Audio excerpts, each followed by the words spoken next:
Саламатсыздар, мен Олжас Тоқабай достар. Бүгінгі видеоға қош келдіңдер. Біраз күн бұрын мен сообществоға келесі видео не туралы болсын деп пост қалдырғанмын. И арасынан қайтадан Балапанның мультфильмдері туралы айтшы деген комментарий болды. Ал Балапан демек Балапан. Егер осы видеоны ұнаса достар, лайк басып каналға тіркелуді ұмытпаңдар. Ал мен бастаймын. Бірінші кандидат ол суперкөлік самұрық. Короче, бұл тачки по казахского самұрық, ол мына монстр трак. Ол ұша алады, жүзе алады, артынан ковш, кран шыға алады. И тағы да басқа заттар шығады. Бұл әлемде ол типа источник.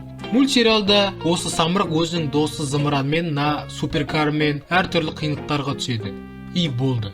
Басқа қызықтай сюжет жоқ. Тағы да осындай екі зұлым бар, ол қалаға бір төтеп бере ме бірдеңке болады, басқа түк жоқ. Бұл типа тачки 2-де шықпай қалған зилға ұқсайды ғой, бірақ на минималках. Бұл мультфильмнің анимациясы 3-те, и ол онша емес жасалған. Мен үшін әр адамға әртүрлі. Бірақ бұл мультикті әрине кішкентай балалар көреді, и оларға походу норм, көрсе болды. Бар жоғы 15 бөлім шықты. Әр қайсысы 5-6 минуттан. Ход бұл біраз жақсырақ. Себебі тағы да Балапанда тірі автокөліктер туралы тағы бір мультсериал бар. Трансформер тұлпар. Тачки мен трансформерларды бір-біріне қосып, тағы да үстіне онша емес анимацияны қосса, осы мультик шығады походу. Бұл мультикте бір команда бар. 4 машина ғой, и оның арасында бір кабриолет бар.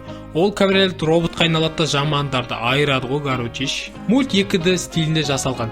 Бірақ роботқа айналса 3D болып кетеді. Осы мультты көргенде бірден көзге түсетін нәрсе мульт қатады. Анимация әрине онша емес, бірақ бұның бәрі кім айтып отыр? Сюжетте біртүрлі. Хотя бір зұлым автокөлік сол бір қаланы жаулап алғысы келетін қылып істесе болады ғой. Бірақ бізге әрине осы говноны берді. Ал енді соңғы мульт қызыл мен күлгін. Шын айтсам, мен бұл мультты түсінбедім. Мульт құбжықтар қаласы туралы. Короче, мына екі құбжық басынан бір оқиға өтеді ғой.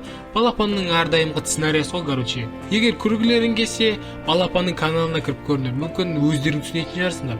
Ал бүгінге осы, мен кринжаны өтетіп біттім. Сендер оны Олжас Тоқабай каналға тіркеліп лайк басуды ұмытпаңдар. Сау болыңдар. Келесі видео не туралы болғанын қалайсыңдар? Комментке жазып кетіңдер. Давайте.